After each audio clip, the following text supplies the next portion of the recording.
Thank you, Mr. Chairman, the ranking member. Secretary, welcome. Thank you for being here. I want to jump back to a public lands conversation that you had with the ranking member. In Nevada, as you well know, and thank you for being there, by the way. I appreciate your working with our state and along with HUD.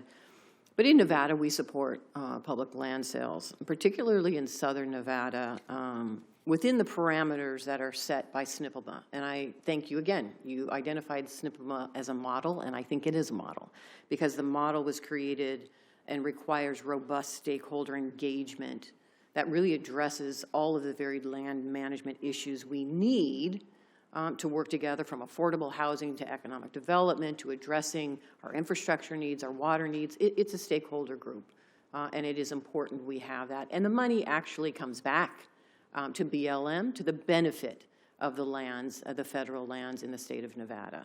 But here's my challenge. You talk about the benefits, and it should be a model, but in action, you're not actually doing that. And through reconciliation, instead of supporting the model that you talk about and tout, and the ranking member, excuse me, the chairman also talks about this as well and invokes Harry Reid all the time, but the reconciliation package doesn't really true to the SNPMA model. In fact, in the House side, I'm assuming working with the administration, the reconciliation package included federal land sales, but those federal land sales, and particularly in southern Nevada, weren't near areas where we could actually do affordable housing. Here's a map of Clark County. It's 8,000 square miles. This is the area where Las Vegas is, and this is where the boundary we want to expand to address affordable housing and other issues.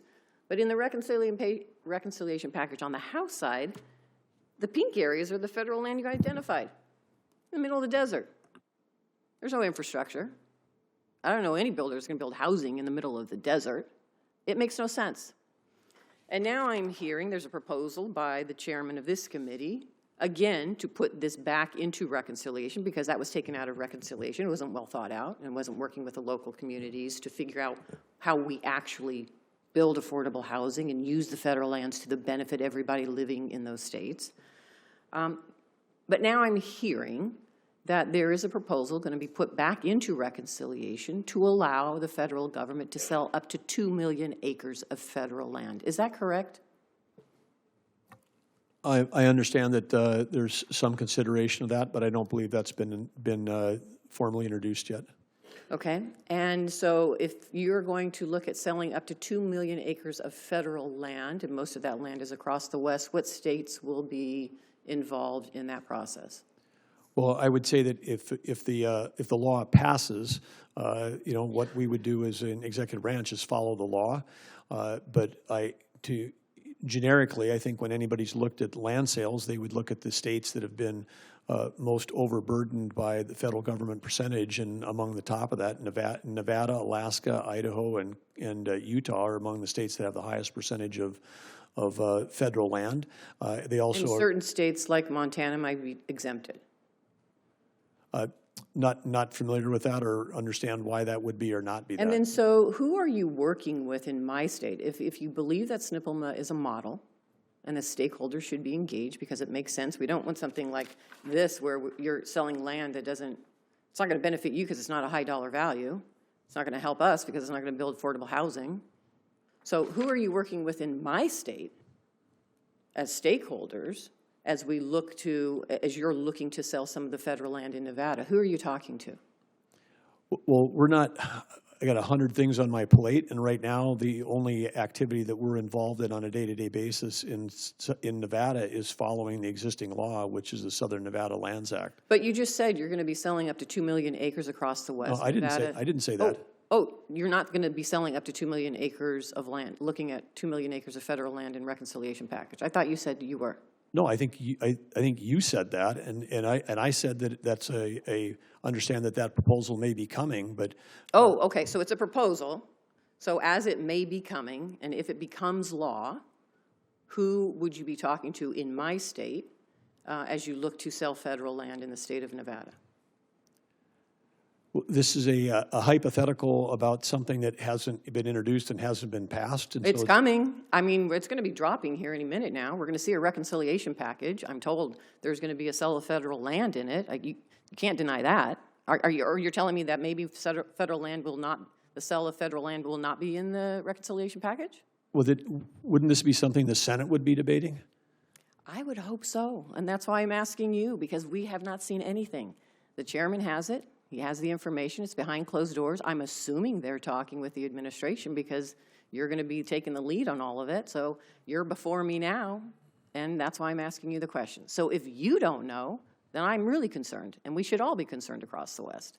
So that's my concern here, and I think from my perspective, and many of us in the Western states, I would hope, as you're looking at selling federal land that impacts our states, you're going to be working with us to address that. And you talked about SNPLB being a model, but the money comes back into BLM for the purpose of these Western states, not into the Treasury to reduce a deficit.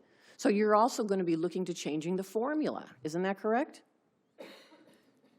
Well, I think you're acting like I'm proposing legislation. Well, And I am I think concerned that you're the lead agency and they're not talking to you about how the federal lands are going to be sold. Is that so? Maybe I'm assuming something that is not happening here. You have no involvement in the reconciliation package when it comes to the sale of federal land? I think what I would say, which I've said here many times, is the same principles which I can repeat over and over again, which is it would only make sense for us to sell federal lands if we were. I get the principle, but are you actively engaged in the negotiations in the reconciliation package? I'm not actively engaged in negotiations. You're not actively engaged at all in the conversation around the sale of federal lands in the reconciliation package, the proposal. You're not involved in that. There's conceptual talks about how that would lay out, but there has not been negotiations. Okay. I am running out of time. I'm going to submit the rest of my questions for the record. Let me just say this. This is not antagonistic. This is about how we work together. In the state of Nevada, over 80% of the land is owned by the federal government. We've always wanted a good relationship, and I work towards that 100%. And I look forward to that continue. But you can't come here and say that you support a model program that was started by Senator Reid and SNPLB and then upend it and completely do something different. And that's all I'm looking for is accountability with this administration and working with us and doing what they say they are going to do to the benefit of everybody in the state of Nevada. Thank you, Mr. Chairman.